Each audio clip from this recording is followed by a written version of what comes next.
Story time audio ബുക്സിലേക്ക് എല്ലാവർക്കും സ്വാഗതം. കമലാ ഗോവിന്ദ് എഴുതിയ നോവൽ അധീന. അവതരണം സിന്ധു അശോക്. അമ്മച്ചിക്ക് ഞങ്ങൾ പറഞ്ഞത് വിശ്വാസമായില്ലെങ്കിൽ ദാ ഇത് നോക്ക്. മാളവിക തൻ്റെ കയ്യിലിരുന്ന ഫയലിൽ നിന്ന് ഒരു പേപ്പർ എടുത്ത് പാച്ചിയമ്മയ്ക്ക് നേരെ നീട്ടി. മരിയ ഹോസ്പിറ്റലിൽ നിന്ന് ഡോക്ടർ ജയന്തി രാമചന്ദ്രൻ തന്ന റിപ്പോർട്ടാണിത്. ഇതിലുണ്ട് എല്ലാ സത്യവും. പാച്ചിയമ്മ ആ റിപ്പോർട്ട് വാങ്ങി നിവർത്തി നോക്കി. ഇംഗ്ലീഷാണ്. അവർക്കത് വായിക്കാൻ അറിയില്ല. ഇങ്ങുതാ മുത്തശ്ശി. അധീന ആ റിപ്പോർട്ട് വാങ്ങി വായിച്ചു. അവളുടെ കുഞ്ഞുമുഖത്ത് അസാധാരണമായ ഒരു ഗൗരവം നിറഞ്ഞു. ഇവർ പറഞ്ഞതൊക്കെ സത്യമാ മുത്തശ്ശി. അങ്ങനെയാ ഡോക്ടർ എഴുതിയിരിക്കുന്നെ. എൻ്റെ ഭഗവതി. പാച്ചിയമ്മ നെഞ്ചിൽ കൈവച്ചു. രാത്രിയിലായിരുന്നു ഭാനുവിൻ്റെ ആദ്യത്തെ പ്രസവം. വിവരമറിഞ്ഞ് രാവിലെ ഞാൻ ചെല്ലുമ്പോൾ നിന്നെ മടിയിൽ വെച്ച് നിന്റെ മുഖത്തേക്ക് നോക്കിയിരിക്കുമായിരുന്നു രമണൻ. ആ നോട്ടോ സ്നേഹവും കണ്ടിട്ട് നീ അവൻ്റെ കുഞ്ഞല്ലെന്ന് എനിക്ക് തോന്നിയില്ല മോളെ.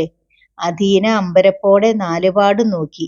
ഓടിട്ട ഈ വീടും വെള്ളയടിച്ച് അതിൻ്റെ ചുവരുമൊന്നും തൻ്റേതല്ലെന്നോ, തൻ്റെ മുറ്റത്തല്ലെന്നോ താൻ റോസാച്ചെടിയും മുല്ലയും ഒക്കെ നട്ടുവളർത്തിയത്?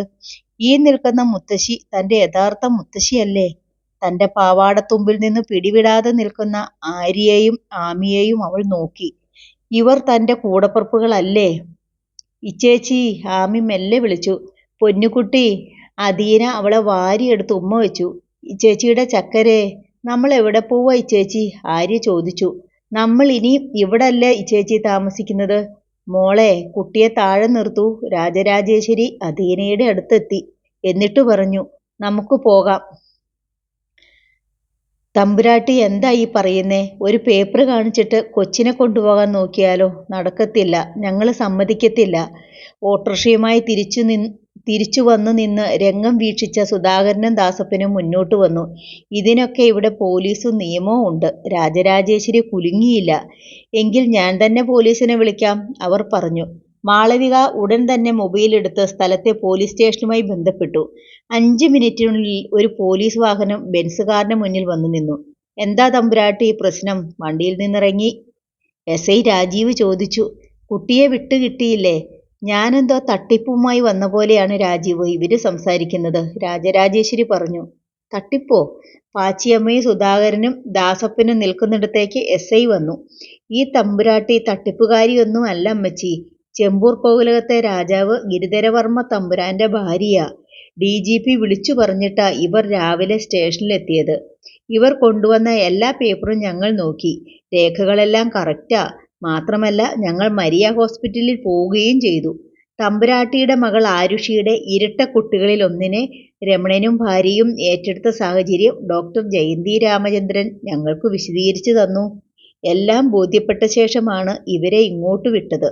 അതോടെ സുധാകരനും ദാസപ്പനും പിൻവലിഞ്ഞു. മോള് ഈ തമ്പുരാട്ടിയുടെ പേരക്കുട്ടി തന്നെയാണ്. പ്രശ്നമുണ്ടാക്കാതെ ഇവരോടൊപ്പം പോയേ തീരൂ, SI അധീനയോട് പറഞ്ഞു. അവളുടെ മുഖം ദീനമായി. വിഷമത്തോടെ അവൾ പാച്ചിയമ്മയെ നോക്കി. എൻ്റെ മോളെ. പാച്ചിയമ്മ ആദിയോടെ അധീനയെ ചേർത്ത് പിടിച്ചു. അമ്മച്ചി, SI വീണ്ടും പറഞ്ഞു. അതും ഇതും പറഞ്ഞ് പ്രശ്നമുണ്ടാക്കാതെ കുട്ടിയെ വിട്ടുകൊടുക്കണം. അല്ലെങ്കിൽ അവര് പിന്നെ കേസിന് പോകും. അമ്മച്ചി ഈ കുഞ്ഞുങ്ങളെയും കൂട്ടി വയസ്സുകാലത്ത് കോടതി കയറി ഇറങ്ങേണ്ടി വരും. അത് വേണോ? അയ്യോ സാറേ, അതൊന്നും വേണ്ട. പിന്നെന്താ പ്രശ്നം? അധീനയെ മാത്രം അവര് കൊണ്ടുപോയാൽ ഞങ്ങൾ പെരുവഴിയിലാകും സാറേ. അതെന്താ? ഈ വീടും പറമ്പും അന്യാധീനപ്പെട്ടുപോയി സാറേ. കയറിക്കിടക്കാൻ ഞങ്ങൾക്കൊരു വീടില്ല. ഈ പീക്കിരി കുഞ്ഞുങ്ങളെയും കൊണ്ട് ഞാൻ എങ്ങോട്ട് പോകും? അതുകൊണ്ട് സാറൊന്നു പറ, അധീനയുടെ കൂടെ എന്നെ ഈ പീക്കിരി കുഞ്ഞുങ്ങളെയും കൂടി ഏറ്റെടുക്കാൻ. എല്ലാം കേട്ടുകൊണ്ട് നിൽക്കുകയായിരുന്നു രാജരാജേശ്വരി. അത് നടക്കില്ല, അവർ പറഞ്ഞു. ഞങ്ങൾക്ക് ഞങ്ങളുടെ കുഞ്ഞിനെ മാത്രം മതി. പാച്ചിയമ്മയുടെ മുഖം വാടി, ഒപ്പം അധീനയുടെയും. രാജരാജേശ്വരി രണ്ടും ശ്രദ്ധിച്ചു. എന്ന് കരുതി നിങ്ങളും ഈ കുട്ടികളും പെരുവഴിയിലാകുമെന്നോ? പേടിക്കണ്ട. കാരണം അധീനയെ ചേർത്ത് പിടിച്ച് തലോടിക്കൊണ്ട് രാജരാജേശ്വരി പറഞ്ഞു. ഇത്രയും നാൾ എൻ്റെ ഈ കുട്ടിയെ സ്നേഹിച്ച് വളർത്തിയതാണ് നിങ്ങൾ. നിങ്ങളും ഈ ചെറിയ കുട്ടികളും എങ്ങോട്ടും പോകണ്ട. ഈ വീട്ടിൽ തന്നെ നിങ്ങൾക്ക് തുടർന്നും താമസിക്കാം. തമ്പുരാട്ടിയെ. ഗുണ്ടകളോടൊപ്പം തെല്ലകലെ നിന്ന് മുന്നിൽ നടക്കുന്ന എല്ലാ രംഗങ്ങളും ആസ്വദിച്ചു കാണുകയായിരുന്ന പുന്നൂസ് രാജരാജേശ്വരിയുടെ അടുത്തേക്ക് ചെന്നു. തമ്പുരാട്ടി ഇപ്പോൾ പറഞ്ഞതു മാത്രം നടക്കില്ല. നിങ്ങളാരാ? തമ്പുരാട്ടി ചോദിച്ചു. ഇതെന്റെ വീടാണ്. ഇവിടെ ആര് താമസിക്കണമെന്ന് തീരുമാനിക്കുന്നത് തമ്പുരാട്ടിയല്ല. രാജരാജേശ്വരിക്ക് ആ ധിക്കാരം ഇഷ്ടപ്പെട്ടില്ല. നിങ്ങൾ ആരാണെന്നാ എന്റെ ചോദ്യം. ഞാൻ പുന്നൂസ്. പുന്നൂസ് കറിയ. ശരിയായ പേര് ബ്ലേഡ് പുന്നൂസ്. എന്താ ശരിയല്ലേ? തമ്പുരാട്ടി പരിഹാസത്തോടെ തിരിച്ചു ചോദിച്ചു. പുന്നൂസ് മിണ്ടിയില്ല. പക്ഷേ മുഖം ചുവന്നു. ഇത് നിങ്ങളുടെ വീടല്ല, രമണന്റെ വീടാ. ഈ വീട് നിങ്ങൾക്ക് പണയം വെച്ചിട്ട് രമണൻ ഭാര്യയുടെ ചികിത്സയ്ക്ക് പണം വാങ്ങി. അത് പലിശ സഹിതം തിരികെ തരുമ്പോൾ വീടിന്റെ അവകാശം തിരിച്ചു കിട്ടുമെന്നാണ് വ്യവസ്ഥ. എന്താ ശരിയല്ലേ? പുന്നൂസ് മുഖം കനുപ്പിച്ചു. വ്യവസ്ഥയനുസരിച്ച് രമണൻ വാങ്ങിയ പണം ഇതുവരെയുള്ള പലിശയും ചേർത്ത് ഞാൻ നിങ്ങൾക്ക് തരുന്നു. അത് വാങ്ങിയിട്ട് വീട് നിങ്ങൾ ഇവർക്ക് കൊടുക്കുന്നു. ഇവർ ഇവിടെ തന്നെ താമസിക്കുന്നു. എന്താ രാജീവ്, ഞാൻ പറഞ്ഞതിൽ തെറ്റില്ലല്ലോ? ഒരു തെറ്റുമില്ല തമ്പുരാട്ടി. മാത്രമല്ല, അങ്ങനെ ചെയ്താൽ തമ്പുരാട്ടിക്ക് 100 പുണ്യവും കിട്ടും. SI പുഞ്ചിരിച്ചു. എനിക്ക് പുണ്യം വേണ്ട രാജീവ്. ഞാൻ ചെയ്യുന്നതെല്ലാം എൻ്റെ കുട്ടിക്ക് വേണ്ടിയിട്ടാണ്. അധീനയെ നോക്കി രാജരാജേശ്വരി നെടുവീർപ്പിട്ടു. എന്നിട്ട് പുന്നൂസിന്റെ നേർക്കു തിരിഞ്ഞു. പറയടോ, മുതലും പലിശയും കൂടി തനിക്ക് എത്ര ലക്ഷം വരാനുണ്ട്? 10 ലക്ഷം, പുന്നൂസ് പറഞ്ഞു. എടോ, കള്ളക്കണക്ക് പറയരുത്, രാജീവ് പറഞ്ഞു. കള്ളക്കണക്കല്ല സാർ, എൻ്റെ കയ്യിൽ എല്ലാത്തിനും രേഖയുണ്ട്, പുന്നൂസ് തർക്കിച്ചു. മുതലും പലിശയും കൂടി 10 ലക്ഷം ഇല്ല പുന്നൂസ്, രാജരാജേശ്വരി പറഞ്ഞു. കൃത്യമായി പറഞ്ഞാൽ 9,78,018 രൂപ. ശരിയല്ലേ? പുന്നൂസ് അന്താളിച്ചു. കൃത്യമാണ്. എവിടെയോ കിടക്കുന്ന ഈ തമ്പുരാട്ടി ഇതെങ്ങനെ അറിഞ്ഞു? പിന്നെന്തിനാടോ കള്ളം പറഞ്ഞത്? SI ചോദിച്ചു. സാർ, തുക ഞാനൊന്ന് റൗണ്ട് ചെയ്തതാണ്, പുന്നൂസ് പരിങ്ങി. പാവപ്പെട്ടവരുടെ നെഞ്ചത്താണോ തന്റെ റൗണ്ടിങ്? എങ്കിൽ പിന്നെ 9 ലക്ഷമെന്ന് തനിക്കങ്ങ് റൗണ്ട് ചെയ്യാമായിരുന്നില്ലേ? രാജരാജേശ്വരി ചോദിച്ചു. പുന്നൂസ് അടി കൊണ്ടതുപോലെയായി. മാളവികയെ, തമ്പുരാട്ടി വിളിച്ചു. യെസ് തമ്പുരാട്ടി. മാളവിക അടുത്തു ചെന്നു. അതിങ്ങെടുക്ക്, തമ്പുരാട്ടി പറഞ്ഞു. മാളവിക ബെൻസ് കാറിൽ നിന്നും ഒരു ബ്രീഫ് കേസ് എടുത്തുകൊണ്ടുവന്ന് തുറന്നു. നോട്ടുകെട്ടുകളായിരുന്നു അതിനുള്ളിൽ. 1 ലക്ഷത്തിന്റെ 9 കെട്ടുകൾ, കൂടെ മറ്റൊരു കെട്ടും. 9,78,018 രൂപയുണ്ട്. ഇത് നിങ്ങൾക്കുള്ളതാ. ഈ വീടിന്റെ പറമ്പിന്റെ രേഖകൾ ഇവർക്ക് തിരിച്ചു കിട്ടിക്കഴിയുമ്പോൾ നിങ്ങളുടെ കയ്യിലെത്തും, രാജരാജേശ്വരി പറഞ്ഞു. കൃത്യമായി എണ്ണി അടുക്കി കെട്ടിക്കൊണ്ടുവന്നിരിക്കുന്നു. ഇവർ ആളൊട്ടും മോശമല്ല. മാളവികയെ, രാജരാജേശ്വരി മാളവികയ്ക്ക് നേരെ തിരിഞ്ഞു. ഈ ഡീലിംഗ് ഏറ്റെടുത്തോളൂ. ഇത് കഴിഞ്ഞിട്ട് നീ വന്നാൽ മതി. ശരി തമ്പുരാട്ടി, മാളവിക ആദരവോടെ സമ്മതിച്ചു. മോളെ, രാജരാജേശ്വരി അധീനയെ നോക്കി. ഇനി നമുക്ക് പോകാം അല്ലേ? അധീന ആമിയെ നോക്കി, ആര്യയെയും. ഇരുവരും അവളുടെ സ്കർട്ടിൽ അള്ളിപ്പിടിച്ചിരിക്കുകയാണ്. ഇവരെ വിട്ടുപോകാനോ? ഈ വീട് വിട്ടുപോകാനോ? അധീനയ്ക്ക് കരച്ചിൽ വന്നു. അനിയത്തിമാരെ കെട്ടിപ്പിടിച്ച് അവൾ വിങ്ങിപ്പൊട്ടി. ഇച്ചേച്ചി പോകണ്ട, ഞാൻ വിടത്തില്ല, ആമി പറഞ്ഞു. കുഞ്ഞുങ്ങൾക്കും കാര്യങ്ങൾ മനസ്സിലായി കഴിഞ്ഞിരുന്നു. ഇച്ചേച്ചി പോകല്ലേ, ആര്യയും വിങ്ങിക്കരഞ്ഞു. മക്കളെ, പാച്ചിയമ്മ നെഞ്ചുരുകി നിലവിളിച്ചു. എല്ലാവരും ഇങ്ങനെ കരഞ്ഞ് കെട്ടിപ്പിടിച്ച് നിന്നാൽ എങ്ങനെയാ? SI ഇടപെട്ടു. തമ്പുരാട്ടിക്ക് പോകാൻ ധൃതിയുണ്ട്. SIയും കോൺസ്റ്റബിൾമാരും ചേർന്ന് പാച്ചിയമ്മയെയും ആര്യയെയും ആമിയെയും പിടിച്ചുമാറ്റി. അധീനയുടെ കൈ പിടിച്ച് രാജരാജേശ്വരിയുടെ കയ്യിലേക്ക് വെച്ചുകൊടുത്തു. തമ്പുരാട്ടി പൊയ്ക്കൊള്ളൂ, നിന്നാൽ സങ്കടം കൂടുകയേയുള്ളൂ. ഇത്രയും നാൾ ഒരുമിച്ച് കഴിഞ്ഞ കുഞ്ഞുങ്ങളല്ലേ, ആ വിഷമമുണ്ടാകും. ശരിയാണ്, രാജരാജേശ്വരി സമ്മതിച്ചു. എന്നിട്ട് അധീനയെ ചേർത്ത് പിടിച്ചു. വരുമോളെ. അധീനയെയും കൊണ്ട് അവർ നടന്നു. നിൽക്കാനാകാതെ അധീന പിടഞ്ഞു. അവൾ തിരിഞ്ഞു നോക്കി. ചേച്ചി പോകല്ലേ, ഇങ്ങു വായി ചേച്ചി. കുട്ടികൾ രണ്ടും പാച്ചിയമ്മയുടെ കയ്യിൽ നിന്ന് പിടിവിടുവിക്കാൻ കുതിർന്നു, ഉറക്കെ നിലവിളിക്കുന്നു. അധീനയുടെ പിഞ്ചു ഹൃദയത്തിന് അത് താങ്ങാനായില്ല. രാജരാജേശ്വരിയുടെ പിടിയിൽ നിന്നും കുതറി തിരിച്ചോടി വന്ന് അവൾ അനിയത്തിമാരെ കെട്ടിപ്പിടിച്ചു. പൊന്നുകുട്ടി, ആമി അവളുടെ ചുമലിലേക്ക് അള്ളിപ്പിടിച്ച് കയറി ഇറുകെ പിടിച്ചു. ആര്യയും അവളെ ചുറ്റിപ്പിടിച്ചു നിന്നു. ഭാനു മരിച്ചതിന് ശേഷം അധീന അവർക്ക് ഇച്ചേച്ചി മാത്രമല്ല, അമ്മയും കൂടിയാണ്. എല്ലാം കണ്ടു പാച്ചിയമ്മ പൊട്ടിക്കരഞ്ഞു. മാളവികയും രാജരാജേശ്വരിയും പരസ്പരം നോക്കി. അതോടെ SIയും കോൺസ്റ്റബിൾമാരും വീണ്ടും ഇടപെട്ടു. കുഞ്ഞുങ്ങളിൽ നിന്നും പാച്ചിയമ്മയിൽ നിന്നും വേർപെടുത്തി അധീനയെ അവർ തന്നെ ബെൻസ് കാറിനുള്ളിലാക്കി. തമ്പുരാട്ടി പൊയ്ക്കൊള്ളൂ, SI പറഞ്ഞു. താങ്ക്സ് രാജീവ്. അടുത്ത നിമിഷം തന്നെ രാജരാജേശ്വരിയുടെ കാർ ആ വീട്ടുമുറ്റത്തു നിന്ന് അകന്നുപോയി. പിന്നാലെ പോലീസ് ജീപ്പും. കാറിൽ നിന്ന് എടുത്തു ചാടി അനിയത്തിമാരുടെ അടുത്തേക്ക് ചെല്ലാൻ അധീനയ്ക്ക് തോന്നി. തനിക്ക് കൊട്ടാരം വേണ്ട, ആമിയെയും ആര്യയെയും മതി. അധീനയുടെ മനസ്സറിഞ്ഞിട്ടെന്നവണ്ണം രാജരാജേശ്വരിയുടെ ഒരു കരം അവളെ ബലമായി ചേർത്ത് പിടിച്ചു. ചെമ്പൂർ കോവിലകത്തിന്റെ കോട്ടയത്തെ ഗസ്റ്റ് ഹൗസിന് മുമ്പിലാണ് രാജരാജേശ്വരി കാർ നിർത്തിയത്. അവർ മെല്ലെ അധീനയുടെ കണ്ണുകളിലേക്ക് നോക്കി. അവ തുളുമ്പി നിന്നിരുന്നു. മുത്തശ്ശിയുടെ പൊന്നുമോൾ ഇങ്ങനെ കരയല്ലേ. രാജരാജേശ്വരി ആ കണ്ണുനീർ വിരൽത്തുമ്പാൽ തുടച്ചു. പിന്നെ നെറുകയിൽ ആർദ്രമായ ഒരു മുത്തം നൽകി. തമ്പുരാട്ടി അവളെ നെഞ്ചോട് ചേർത്ത് പിടിച്ചു. തന്റെ പൊന്നുമോളുടെ കുഞ്ഞ്, തന്റെ പേരക്കുട്ടി, ജനിച്ച് 11 വർഷത്തിന് ശേഷമാണ് ഒന്ന് തൊടാനും താലോലിക്കാനും കിട്ടുന്നത്. വരൂ മോളെ. കാറിന്റെ ഡോർ തുറന്ന് തമ്പുരാട്ടി അധീനയെ ഇറക്കി. മുറ്റത്തെ മനോഹരമായ ടൈലിന് പുറത്തേക്ക് അധീന മൃദുവായ പാദങ്ങൾ വെച്ചു. രാജരാജേശ്വരിയുടെ വിരൽത്തുമ്പിൽ പിടിച്ചു നീങ്ങിയ അവൾ പെട്ടെന്ന് നിന്നു. രാജകീയ പ്രൗഢിയോടെ മുമ്പിൽ ഒരാൾ. മോളൂ, രാജരാജേശ്വരി വാത്സല്യത്തോടെ അധീനയോട് പറഞ്ഞു. ഇതാണ് ചെമ്പൂർ കോവിലകത്തെ രാജാവ് ഗിരിധരവർമ്മ തമ്പുരാൻ, മോളുടെ മുത്തച്ഛൻ. രാജകലിയുള്ള ആ മുഖത്തെ നറുപുഞ്ചിരി കണ്ടപ്പോൾ അധീനയ്ക്ക് തോന്നിയത് തൊടാനാണ്. അവൾ കൈകൂപ്പി തൊഴുതു. മുത്തശ്ശനെ തൊഴുന്നോ? ഗിരിധരവർമ്മ വന്ന് അവളുടെ താടിയിൽ പിടിച്ച് നോമനിച്ചു. പിന്നെ ഇരു തോളിലും പിടിച്ച് അടിമുടിയൊന്നു നോക്കി. രാജരക്തം തന്നെ. രാജകല തിളങ്ങുന്ന മുഖം. അദ്ദേഹം തൃപ്തിയോടെ പറഞ്ഞു. പക്ഷേ വില കുറഞ്ഞ ഈ വേഷം മാത്രം കൊള്ളില്ല. ഇത് വേഗം മാറ്റണം രാജേശ്വരി. നമ്മുടെ പ്രൗഢിക്കൊത്ത വേഷം ധരിപ്പിച്ച് കുഞ്ഞിനെ കൊട്ടാരത്തിലേക്ക് കൊണ്ടുപോകാവൂ. അത് പിന്നെ എനിക്കറിയില്ലേ. രാജരാജേശ്വരി ശബ്ദമുയർത്തി വിളിച്ചു. ലളിത. ഗസ്റ്റ് ഹൗസിലെ പരിചാരികയും മധ്യവയസ്കയുമായ ലളിത ഭവ്യതയോടെ മുഖം കാണിച്ചു. മോളെ വൃത്തിയായി കുളിപ്പിച്ച് നമ്മുടെ എല്ലാ ചമയങ്ങളും ധരിപ്പിക്കണം. തമ്പുരാട്ടി. ചെല്ലു മോളെ. രാജരാജേശ്വരി അധീനയെ ലളിതയ്ക്കൊപ്പം അകത്തേക്ക് വിട്ടു. എല്ലാം ശ്രദ്ധിച്ചിരുന്ന ഗിരിധരവർമ്മ പെട്ടെന്ന് പറഞ്ഞു. രാജേശ്വരി, നീ അവളെ ഇത്ര ആഴത്തിലങ്ങ് സ്നേഹിക്കണ്ട. ഗിരിയേട്ടന്റെ മുഖത്തും ആഴത്തിൽ തന്നെയായിരുന്നു സ്നേഹം. രാജരാജേശ്വരി പുഞ്ചിരിച്ചു. എന്റേത് വെറും പ്രകടനം മാത്രം. ഒരുപാട് സ്നേഹിച്ചാൽ ഉപയോഗം കഴിഞ്ഞ് നമ്മൾ ഇവളെ വലിച്ചെറിയുമ്പോൾ നീ വിഷമിക്കും. ഗിരിയേട്ടൻ എന്താ പറയുന്നത്? രാജരാജേശ്വരി അമ്പരന്നു. ഉപയോഗം കഴിഞ്ഞ് വലിച്ചെറിയാനോ? നമ്മുടെ കുഞ്ഞിനെയോ? അവൾ നമ്മുടെ കുഞ്ഞല്ല രാജേശ്വരി. ഡ്രൈവർ രമണന്റെ കുട്ടി തന്നെയാ.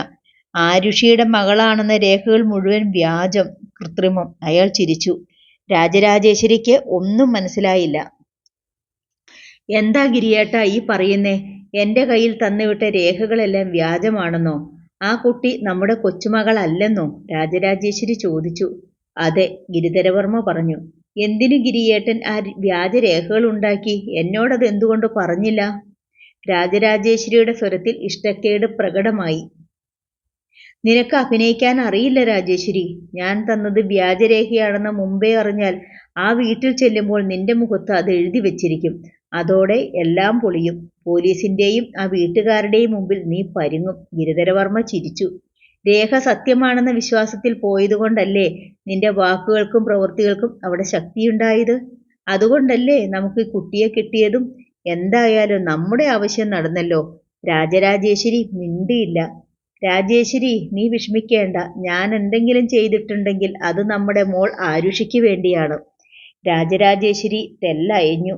നമ്മുടെ ആവശ്യം ആരുഷിയെ രക്ഷിക്കലാണ്. വംശവും രാജാധികാരവും നിലനിർത്താനാണത്. അതിനുവേണ്ടി നമ്മളൊരു ഉപകരണം വിലയ്ക്ക് വാങ്ങുന്നു.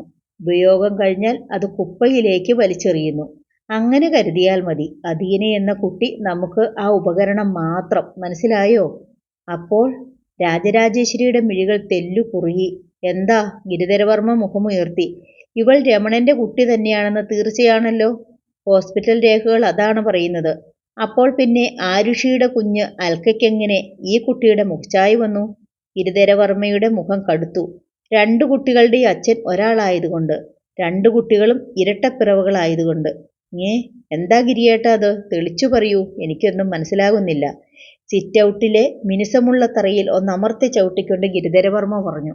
അവൻ, ആ റാസ്കൽ ജോഷി, അവന്റെ ഓരോരോ വൃത്തികെട്ട കളികൾ, ശക്തമായ ചതി, അതാണിതിന് പിന്നിൽ. പാവം നമ്മുടെ ആരുഷി അതൊന്നും അറിഞ്ഞിട്ടുണ്ടാവില്ല. എന്ത് ചതി? മരിയ ഹോസ്പിറ്റലിൽ ഡ്രൈവർ രമണന്റെ ഭാര്യ ഭാനു 2 കുഞ്ഞുങ്ങളെ പ്രസവിച്ചു. അതിന് തൊട്ടു മുന്നേ അതേ ഹോസ്പിറ്റലിൽ തന്നെ നമ്മുടെ ആരുഷിയും പ്രസവിച്ചു. ഒരു ചാപിള്ളയെ. ഏ രാജരാജേശ്വരി നെഞ്ചിൽ കൈത്തൊട്ടു. എന്റെ ശ്രീദുർഗ ഭഗവതി. പക്ഷേ അവൻ ആ ഡോക്ടറെ വശത്താക്കി ഭാനുവിന്റെ ഒരു കുഞ്ഞിനെ അവനും ഡോക്ടറും കൂടി നമ്മുടെ ആരുഷിയുടെ അരികിൽ കിടത്തി. എന്നിട്ട് ചത്തുപിറന്നത് ഭാനുവിന്റെ ഇരട്ടക്കുട്ടികളിൽ ഒന്നാണെന്ന് വരുത്തി തീർത്തു. നമ്മുടെ മോൾ അത് തിരിച്ചറിഞ്ഞില്ലേ? ഓപ്പറേഷനായിരുന്നു മോൾക്ക്. ബോധം തെളിയുമ്പോൾ അരികിൽ കെട്ടിയ കുഞ്ഞ് സ്വന്തമല്ലെന്ന് ഒരമ്മയ്ക്ക് തോന്നുമോ രാജേശ്വരി? പക്ഷേ ജോഷി എന്തിനത് ചെയ്യണം? ഉത്തരം വ്യക്തം. ചെമ്പൂർ കോവിലകത്തെ സ്വത്ത് അവന് വേണമായിരുന്നു. രാജരാജേശ്വരിക്ക് അത് കൃത്യമായി മനസ്സിലായില്ല. പ്രേമിച്ച് വീടുപേക്ഷിച്ച് ഇറങ്ങിപ്പോകുന്നവർക്ക് ഒരു വിചാരവും വിശ്വാസവുമുണ്ട് രാജേശ്വരി. ഗിരിധരവർമ്മ പരിഹാസത്തോടെ ചിരിച്ചു. ഒരു കുഞ്ഞു ജനിച്ചു കഴിയുമ്പോൾ എല്ലാ പ്രശ്നവും പരിഹരിച്ച് ഇറങ്ങിപ്പോയ വീട്ടിലേക്ക് തന്നെ തിരിച്ചു കയറാമെന്ന്. പേരക്കുട്ടിയെ ലാളിക്കാൻ കൊതിയുണ്ടാകുമ്പോൾ മാതാപിതാക്കൾ അവരെ തിരിച്ചു വിളിക്കുമെന്ന്. അവനും അങ്ങനെ വ്യാമോഹിച്ചു. ആരുഷി പ്രസവിച്ചാലുടൻ കുഞ്ഞിനെയും കൊണ്ട് ചെമ്പൂർ കോവിലകത്ത് കടന്നു കയറാമെന്നും അത് വെട്ടിപ്പിടിക്കാമെന്നും. അതിന് അന്യന്റെ കുഞ്ഞിനെ തട്ടിയെടുക്കണോ ഗിരിയേട്ടാ? അവരുടെ രക്തത്തിൽ തന്നെ വീണ്ടും ഒരു കുഞ്ഞ് ജനിക്കില്ലേ? അത്രയും ക്ഷമിക്കാനുള്ള മനസ്സ് ആ ചതിയനില്ലായിരുന്നെങ്കിലോ? തട്ടിയെടുത്ത കുഞ്ഞിനെയും കൊണ്ട് കോവിലകത്ത് കയറിപ്പറ്റാൻ അവൻ ഒരുപാട് ശ്രമിച്ചു. ഒരുപാട് പേരെ ഇടനിലക്കാരായി വിട്ടു. പക്ഷേ ഈ ഗിരിധരവർമ്മ ജീവിച്ചിരിക്കുമ്പോൾ ഒരുത്തന്റെയും പകടയുരുട്ടൽ നടക്കില്ല രാജേശ്വരി. ഞാനത് സമ്മതിക്കില്ല. ഗിരിധരവർമ്മ പല്ലു കടിച്ചു. ചെമ്പൂർ കോവിലകത്തിന്റെ പാരമ്പര്യവും സംസ്കാരവും എനിക്ക് നിലനിർത്തിയേ മതിയാവൂ. എന്റെ കാലത്തും കാലശേഷവും അതങ്ങനെ തന്നെ ആയിരിക്കണമെന്ന് എനിക്ക് നിർബന്ധവുമുണ്ട്. അതിനുവേണ്ടിയാണ് ഞാൻ ഈ പുതിയ ചതുരംഗ കരു വെട്ടിപ്പിടിച്ചത്. രാജരാജേശ്വരി മുഖമുയർത്തി നോക്കി. ഗിരിധരവർമ്മ തുടർന്നു. അദീനിയെക്കുറിച്ചാണ് ഞാൻ പറഞ്ഞത്. എന്റെ ലക്ഷ്യത്തിലേക്കുള്ള മാർഗം മാത്രമാണവൾ. രാജരാജേശ്വരി മിണ്ടിയില്ല. അവരുടെ മിഴികൾ നിറഞ്ഞിരുന്നു. എന്താ രാജേശ്വരി, എന്താണ് നീ ചിന്തിക്കുന്നത്? ഞാൻ ആ മുറ്റത്ത് വെച്ച് അദീനിയെ കണ്ടപ്പോൾ എന്റെ പേരക്കുട്ടി, നമ്മുടെ രക്തം, അങ്ങനെയാണ് എനിക്ക് തോന്നിയത്. വർഷങ്ങളായുള്ള നമ്മുടെ കാത്തിരിപ്പ് സഫലമായെന്ന് തോന്നി. ഉള്ളിൽ കെട്ടി നിന്നിരുന്ന സ്നേഹവും വാത്സല്യവും അല്പനേരം കൊണ്ട് അവളിലേക്ക് ഒഴുകിപ്പോയിരുന്നു. എന്നിട്ട് ഇത്ര പെട്ടെന്ന് അവൾ നമ്മുടെ ആരുമല്ലെന്നറിയുമ്പോൾ രാജരാജേശ്വരി വിങ്ങിക്കരഞ്ഞു. ഛേ രാജേശ്വരി, കണ്ണു തുടയ്ക്ക്. നിന്റെ ഈ കണ്ണീർ ശ്രീദുർഗാ ഭഗവതി എന്നും കാണുന്നതല്ലേ? അമ്മ നമുക്കൊരു വഴി കാട്ടിത്തരും രാജേശ്വരി. അതിനി കുറച്ചു നാൾ കൂടി മതി. ഗിരിധരവർമ്മ അലിവോടെ പറഞ്ഞു. നമ്മുടെ ആരുഷി സുബോധത്തോടെ കൊട്ടാരത്തിലേക്ക് വരും. അധികം വൈകാതെ മറ്റൊരു വിവാഹത്തിന് അവൾ തയ്യാറാകും. അവൾക്കൊരു കുഞ്ഞു പിറക്കും. രാജരാജേശ്വരി അത് വിശ്വസിക്കാനും സങ്കടം ഒതുക്കാനും ശ്രമിച്ചു. പക്ഷേ ഒരു കാര്യമുണ്ട് രാജേശ്വരി. എന്താ? മൃദുവായിരുന്നു അവരുടെ സ്വരം. ഇതൊന്നും നമ്മൾ കൊണ്ടുവന്ന അദീന അറിയരുത്. ഒരു സംശയം പോലും തോന്നരുത്. കാരണം അവളൊരു സാധാരണ കുട്ടിയല്ല. സ്കൂളിലെ 1ാം സ്ഥാനക്കാരിയാണ്. മിടുക്കിയാണ്, ബുദ്ധിശാലിയാണ്. അമ്മയും അച്ഛനും മരിച്ചിട്ടും ഈ ചെറിയ പ്രായത്തിൽ തന്നെ നെടും തൂണുപോലെ നിന്ന് ഇളയ കുട്ടികളെ അവൾ പോറ്റി. അതുകൊണ്ട് അവളെ സൂക്ഷിക്കണം. ഉവ്വ്, രാജരാജേശ്വരി സമ്മതിച്ചു. നീ ആ കുട്ടിയുടെ മുമ്പിൽ നന്നായി അഭിനയിച്ചേ മതിയാവൂ. അവളുടെ മുമ്പിൽ നീ മുത്തശ്ശി തന്നെ ആയിരിക്കണം. അവളെ സ്നേഹിച്ചും പരിചരിച്ചും നമ്മളുടെ ലക്ഷ്യം സാധിക്കണം. മനസ്സിലായോ? മനസ്സിലായി ഗിരിയേട്ടാ. എനിക്ക് കഴിയുന്നതെല്ലാം ചെയ്യാം. ശരി. ഗിരിധരവർമ്മ പുഞ്ചിരിച്ചു. ഗസ്റ്റ് ഹൗസിലെ രാജകീയ പ്രൗഢിയാർന്ന ബാത്റൂമിൽ ചെറു ചൂടുവെള്ളത്തിലുള്ള കുളി കഴിഞ്ഞു വന്ന അദീന അമ്പരന്ന് നിന്നു. വിവിധ ഫാഷനിലും നിറങ്ങളിലും പാറ്റേണിലുമുള്ള വില കൂടിയ ഡ്രസ്സുകൾ മുറിയിൽ നിരന്നു കിടക്കുന്നു. കൊച്ചുതമ്പുരാട്ടിക്ക് ഏത് ഡ്രസ്സാ ഇഷ്ടം? അദീനയെ കാത്തു നിന്നിരുന്ന ലളിത ഭവ്യതയോടെ ചോദിച്ചു. കൊച്ചുതമ്പുരാട്ടി. ആ വിളി അദീന ശ്രദ്ധിച്ചു. താൻ ഇതുവരെ ജീവിച്ച വെറും അദീനയല്ല, ചെമ്പൂർ കോവിലകത്തിന്റെ കൊച്ചുതമ്പുരാട്ടിയാണ്. തന്റെ ഇഷ്ടങ്ങളും അനിഷ്ടങ്ങളും നോക്കാൻ ഒരു പരിചാരിക. ഇത് മതിയോ കൊച്ചുതമ്പുരാട്ടി? കസവ് പ്രിന്റുള്ള ജരികയുള്ള ഒരു സ്കേർട്ടും ടോപ്പും എടുത്തു കാട്ടിക്കൊണ്ട് ലളിത ചോദിച്ചു. മതി. ഡ്രസ് ധരിക്കാൻ അദീനയെ ലളിത സഹായിച്ചു. അതിനുശേഷം അതീവ ചാരുതയോടെ ലളിത അവളുടെ മുഖത്തും മേക്കപ്പിട്ടു. കാതിൽ കല്ലു പതിച്ച തൂക്കൻ കമ്മലും കഴുത്തിൽ വജ്ര ലോക്കറ്റ് തോർത്ത ചെറിയ സ്വർണമാലയും കൈത്തണ്ടയിൽ വളകൾ. അദീന നിലക്കണ്ണാടിയിൽ പ്രതിബിംബിച്ച തന്റെ രൂപത്തിലേക്ക് നോക്കി. അവൾക്ക് വിശ്വസിക്കാൻ കഴിഞ്ഞില്ല. സത്യം, ഈ നിൽക്കുന്നത് ഇന്നലത്തെ അദീനയല്ല. നോക്ക് രാജേശ്വരി. പെട്ടെന്നായിരുന്നു പിന്നിൽ ആ ശബ്ദം. അദീന തിരിഞ്ഞു നോക്കി. ഗിരിധരവർമ്മ തമ്പുരാനും രാജരാജേശ്വരി തമ്പുരാട്ടിയും വന്നു നിൽക്കുന്നു. ഗിരിധരവർമ്മ അധീനയുടെ കവളിൽ അരിമയോടെ തഴുകി. കണ്ടോ രാജേശ്വരി നമ്മുടെ കുട്ടിയെ, ഇവളിപ്പോൾ ശരിക്കും ചെമ്പൂർ കോവിലകത്തെ ഇളയ തമ്പുരാട്ടി തന്നെ, അടുത്ത കിരീടാവകാശി, ശരിയല്ലേ? അല്പം മുമ്പ് പറഞ്ഞതൊക്കെ എവിടെയോ വിട്ടുകളഞ്ഞതുപോലെ ഗിരിധരവർമ്മ പറഞ്ഞു. അതെ അതെ, രാജരാജേശ്വരി സമ്മതഭാവം നടിച്ചു.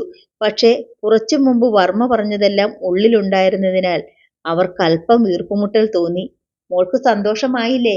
ഗിരിധരവർമ്മ അധീനയുടെ മുഖം പിടിച്ചുയർത്തി. സന്തോഷത്തിന് പകരം അവളുടെ മിഴികളിൽ കണ്ണുനീരായിരുന്നു. എന്താ മോളെ, നീ എന്തിനാ കരയുന്നത്? ഗിരിധരവർമ്മ ചോദിച്ചു. എന്റെ മുത്തശ്ശിയും പൊന്നുകുട്ടി ആര്യയുമൊക്കെ എന്നെ കാണാണ്ട് കരയുവാകും. അധീന ഏങ്ങലടിച്ചു. എനിക്കവരെ കാണണം, കാണാഞ്ഞിട്ട് സങ്കടം വരുവാ. മോളെ, ഞാൻ കുറ്റം പറയില്ല. ഇത്രയും നാൾ അവരുടെ കൂടെയാണല്ലോ മോൾ താമസിച്ചത്. മോളെ അവർ ഒരുപാട് സ്നേഹിച്ചു. മോള് തിരിച്ചങ്ങോട്ടും. ബ്ലേഡുകാരന്റെ കടം വീട്ടി ആ മുത്തശ്ശിക്കും കുട്ടികൾക്കും നമ്മൾ വീട് തിരിച്ചു വാങ്ങിക്കൊടുത്തില്ലേ? അതൊക്കെ അവര് മോളെ പൊന്നുപോലെ വളർത്തിയതിനുള്ള പ്രതിഫലമാ, ഗിരിധരവർമ്മ പറഞ്ഞു. ഇനി അവർക്ക് വേണ്ടി നമ്മൾ എന്ത് ചെയ്യണം? ചെലവിനായി മാസം മാസം ഒരു 10,000 രൂപ അയച്ചു കൊടുത്താലോ? അധീനയ്ക്ക് സന്തോഷമായി. മാസം തോറും 10,000 രൂപ. മുത്തശ്ശിക്കും ആര്യയ്ക്കും ആമിക്കും അതുകൊണ്ട് ഭക്ഷണം കഴിക്കാം, അനിയത്തിമാർക്ക് സ്കൂളിൽ പോകാം. സമ്മതമാണെന്ന് അധീന തലയാട്ടി. മോള് സന്തോഷിക്കാൻ ഇനി എന്തെങ്കിലും മുത്തശ്ശൻ ചെയ്യണോ? വേണ്ട എന്ന് അവൾ തലയാട്ടി. എന്താവശ്യമുണ്ടെങ്കിലും ഇനി മുതൽ മോൾക്ക് എന്നോടോ രാജേശ്വരിയോടോ പറയാം, കേട്ടല്ലോ? കേട്ടു എന്ന് അവൾ തലയാട്ടി. രാജേശ്വരി, വിഷമിച്ചു നിൽക്കുന്ന രാജരാജേശ്വരിക്ക് നേരെ ഗിരിധരവർമ്മ തിരിഞ്ഞു. വേഗം ഉച്ചയൂണ് വിളമ്പ്. ആഹാരം കഴിച്ചിട്ട് നമുക്കുടനെ യാത്ര തിരിക്കണം. നമ്മളുടെ മോളെയും കൂട്ടി കൊട്ടാരത്തിലെത്താൻ എനിക്ക് തിടുക്കമായി. ഊണ് വിളമ്പുകയായി, വന്നോളൂ. രാജരാജേശ്വരി മുറിക്ക് പുറത്തേക്ക് നീങ്ങി. വിശാലമായ ഡൈനിങ് ടേബിൾ, വില കൂടിയ ബെൽജിയം ഗ്ലാസ് പ്ലേറ്റുകളിൽ ഊണ് വിളമ്പിയിരിക്കുന്നു. ഗിരിധരവർമ്മയ്ക്കും രാജേശ്വരിക്കും നടുവിൽ അധീനയിരുന്നു. ആര്യയെയും നാമിയെയും ഇടത്തും വലത്തും ഇരുത്തി അവർക്ക് വാരിക്കൊടുത്തുകൊണ്ട് താൻ കഴിക്കുന്നത് ഓർമ്മ വന്നപ്പോൾ അധീനയുടെ കണ്ണുകൾ നിറഞ്ഞു. മുമ്പിലുള്ള ചോറും കറികളുമെല്ലാം അവൾ മറന്നു. അൽക്ക, പെട്ടെന്നാണ് അവളെ തൊട്ടുകൊണ്ട് ഗിരിധരവർമ്മ വിളിച്ചത്. ഞാൻ അൽക്കയല്ല, അധീനാന്നാ എൻ്റെ പേര്. അത് മുമ്പ്. ഇനി മുതൽ മോളുടെ പേര് അൽക്കാന്നാണ്. അൽക്ക രാജകുമാരി, അൽക്ക വർമ്മ. അധീന മിഴിച്ചിരുന്നു. അധീനാന്ന് ഇനി ആര് വിളിച്ചാലും മോള് വിളി കേൾക്കരുത്. ഗിരിധരവർമ്മ അവളെ തഴുകി. നിന്റെ കൂടെ നിന്റെ അമ്മ പ്രസവിച്ച നിന്റെ സഹോദരിയായിരുന്നു അൽക്ക. അവൾ മരിച്ചു. അത് അധീനയും കേട്ടതാണ്. ആ കുട്ടി മരിച്ച സങ്കടത്താൽ മനസ്സിലെ സമനില തെറ്റി ഹോസ്പിറ്റലിൽ കഴിയുകയാണ് നിന്റെ അമ്മ ആരുഷി വർമ്മ. അധീനയ്ക്ക് അത് പുതിയ അറിവാണ്. ആരുഷി പറയുന്നത് അൽക്കമോൾ മരിച്ചിട്ടില്ലെന്നാണ്. ഇതാ മോളിത് കണ്ടോ, ഇതാണ് അൽക്കമോൾ. ഗിരിധരവർമ്മ മൊബൈലിൽ അൽക്കയുടെ ഫോട്ടോ എടുത്ത് അധീനയെ കാട്ടിക്കൊടുത്തു. അധീന ആ ഫോട്ടോ കണ്ടു. തന്നെ കണ്ണാടിയിൽ കാണുന്നത് പോലെ. ഒരു വ്യത്യാസവുമില്ല. നിന്നെപ്പോലെ തന്നെയല്ലേ മോളെ? അൽക്കയും. അതെ, അധീന അതിശയത്തോടെ സമ്മതിച്ചു. നീ മുമ്പിൽ ചെന്ന് നിന്നാൽ ആരുഷി കരുതും അൽക്കയാണെന്ന്. അൽക്കമോൾ മരിച്ചിട്ടില്ലെന്ന്. അവൾ അൽക്ക എന്ന് വിളിക്കുമ്പോൾ നീ വിളി കേട്ടാൽ മതി മോളെ. നിന്റെ അമ്മയുടെ എല്ലാ അസുഖവും മാറും. അവൾക്ക് ബോധം തിരിച്ചു കിട്ടും, ഗിരിധരവർമ്മ പറഞ്ഞു. നിന്റെ അമ്മയെ നിനക്ക് രക്ഷപ്പെടുത്തണ്ടേ മോളെ? അവളെ സുബോധത്തിലേക്ക് തിരിച്ചു കൊണ്ടുവരണ്ടേ? അധീനയ്ക്ക് ഭാനുവിനെ ഓർമ്മ വന്നു. അവളുടെ പഴയ അമ്മ. ആ അമ്മ രോഗാവസ്ഥയിൽ കഴിഞ്ഞതും ഒടുവിൽ മരിച്ചു കിടന്നതുമൊക്കെ അവൾ ഓർമ്മിച്ചു. എന്നിട്ട് സ്വയം പറഞ്ഞു, രക്ഷിക്കണം, അമ്മയെ രക്ഷിക്കണം. പൊന്നുമോളെ അൽക്ക, ഈ മുത്തശ്ശന് തൃപ്തിയായി. ഗിരിധരവർമ്മ അധീനയെ ചേർത്തു പിടിച്ചു. അവളുടെ നെറുകയിൽ വീണ്ടും മുത്തം വെച്ചു. അധീനയ്ക്ക് തോന്നി താൻ ശരിക്കും ഒരു തമ്പുരാട്ടിക്കുട്ടിയാവുകയാണെന്ന്. പക്ഷേ രാജരാജേശ്വരി അവളെ തൊട്ടതേയില്ല. രാജരക്തത്തിലല്ലാതെ ഏതോ ഡ്രൈവർക്ക് പിറന്ന കുട്ടി, ആ സംസ്കാരത്തിൽ വളർന്നവൾ. ഗിരിധരവർമ്മയെപ്പോലെ അഭിനയിച്ചു ഫലിപ്പിക്കാൻ രാജരാജേശ്വരിക്ക് അറിയില്ല. അവർ ഒഴിഞ്ഞു മാറിയിരുന്നു. ഇതാണ് നമ്മുടെ കൊട്ടാരം. ചെമ്പൂർ കോവിലകത്തിന്റെ ഗോപുരം കടന്ന് ഉദ്യാനത്തിന്റെ നടുവിലൂടെയുള്ള തരിമണൽ പാതയിലേക്ക് കാർ പ്രവേശിക്കുമ്പോൾ ഗിരിധരവർമ്മ അധീനയോട് പറഞ്ഞു. കാർ മുന്നോട്ട് ചെന്ന് ടൈൽ വിരിച്ച പോർച്ചിലെത്തുമ്പോൾ അദ്ദേഹം വീണ്ടും ചോദിച്ചു, മോൾക്ക് ഇഷ്ടമായോ? അരുമയോടെയായിരുന്നു ചോദ്യം. ഡോർ തുറന്ന് പുറത്തേക്കിറങ്ങിയ അധീന ചുറ്റുമൊന്ന് മിഴികൾ ഓടിച്ചു. 2-3 ഏക്കർ വിസ്തീർണമുള്ള വളപ്പ്, അതിനു ചുറ്റും മതിൽക്കെട്ട്, ഉള്ളിൽ കണ്ണെത്തും ദൂരത്തെല്ലാം പൂക്കൾ നിറഞ്ഞു നിൽക്കുന്ന ഉദ്യാനങ്ങൾ, 3 നിലയുള്ള വലിയ കൊട്ടാരം. കഴിഞ്ഞ വർഷം സ്കൂളിൽ നിന്ന് എക്സ്കർഷന് പോയപ്പോൾ തിരുവനന്തപുരത്ത് കണ്ട കൊട്ടാരം അധീന ഓർത്തു. അതിനേക്കാൾ ഭംഗിയും വലിപ്പവും ഇതിനുണ്ട്. ഇനി മുതൽ മോൾ താമസിക്കുന്നത് ഇവിടെയാണ്, വർമ്മ പറഞ്ഞു. അമ്പരപ്പും കൗതുകവും നിറഞ്ഞ മിഴിയോടെ അധീന വീണ്ടും നാലുപാടും നോക്കി. രാജേശ്വരി, ഗിരിധരവർമ്മ സ്നേഹപൂർവ്വം വിളിച്ചു. വിളി കേൾക്കുന്നത് പോലെ രാജരാജേശ്വരി ഭർത്താവിന്റെ നേർക്ക് നോക്കി. മോളെ കൂട്ടിക്കൊണ്ടു പോകൂ രാജേശ്വരി, എന്നിട്ട് അവളുടെ റൂം കാട്ടിക്കൊടുക്ക്.